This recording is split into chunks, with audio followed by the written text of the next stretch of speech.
My name is Morris, and I'm going to talk about a self-experiment, basically what I've learned from using my narrative camera along with my notebook, what I like to call a logbook. So I've been wearing a narrative camera since April 2014. I bought it in the startup phase. Normally I wear it every day here on my shirt, about maybe 10 hours a day. These are the amount of photos I get from the narrative, more or less, per day. I also keep a logbook where I write down most of the activities during the day, and I've been doing this since 2010, sorry. In the notebook, I estimate that I write about 4 words per line, like a low estimate, and 38 lines per page, about 60 pages per book. I've done about 179 books, so I have about more than 1.5 million words in these books. So my first question was, if I bought the narrative camera, could it help with my logbook? Could it catch more things that I was missing during my day? How would it affect my note-taking in my logbook? I downloaded the narrative photos from my laptop onto my laptop and look at the photos maybe once a week. In general, they help me to remind me of things to do, and they stimulate some writing exercises. I look at my logbook almost every hour. It allows me to see how I spend my time, how to structure it better, and categorize different things, and I think it promotes metacognition. I keep an Excel file of the main events in my logbook, and the number of events has remained fairly stable over the years, both before and after using the narrative. So my logbook activity has not really changed with the narrative. My next question was, what kind of thoughts are elicited from the photos and my notes? So looking at the past. Do they affect how I experience time? To test this, I chose 10 random days from this year, 2015, using random.org, and looked at all the narrative photos from that day and all my notes that I'd written down in the logbook from that same day.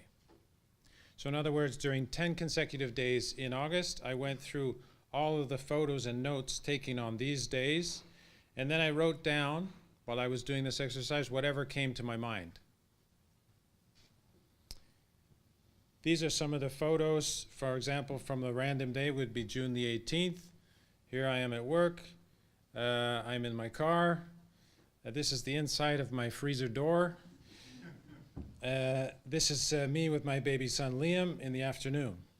And this would be an example of a logbook notes taken on the same day, where I kind of note different tasks I've been doing, a record of specific events, and meetings or phone calls.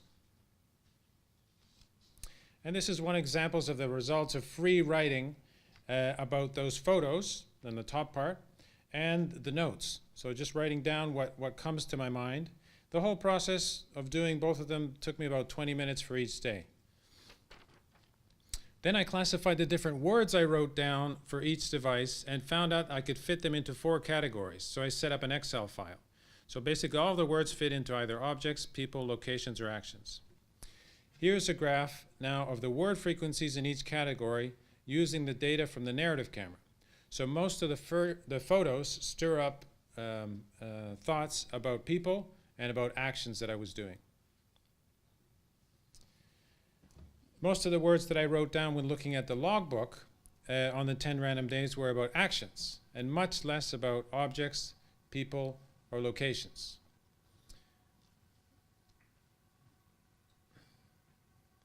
The narrative captures more people and objects, and I noticed that compared to my logbook, it especially captures people, what I call like less than 20-minute people. So people I've seen for a very short period of time, like this professor at my university in the hallway.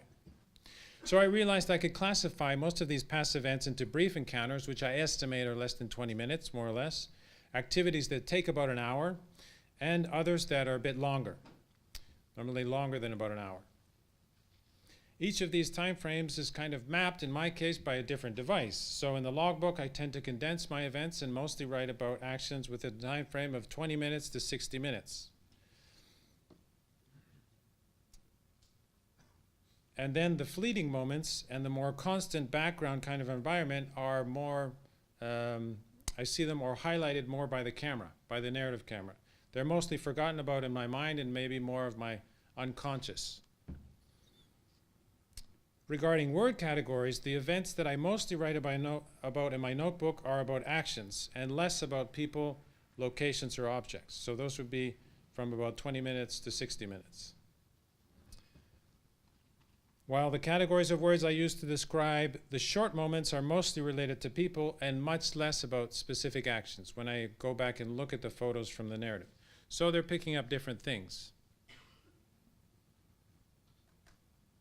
And the categories of words I use to describe longer events are mostly related to locations and objects that surround me that I hardly bother with to write in my notebook, like I'm sitting in my living room, for example. So what I've done really is taken this data and divided it up into discrete moments, and that has given me the impression of having lived maybe more time on those days, maybe of a time having slowing down a bit. As a result, for example, in the case of people, the notebook helps me to recall what you could maybe call 60-minute people, and the narrative photos recall more fleeting ones.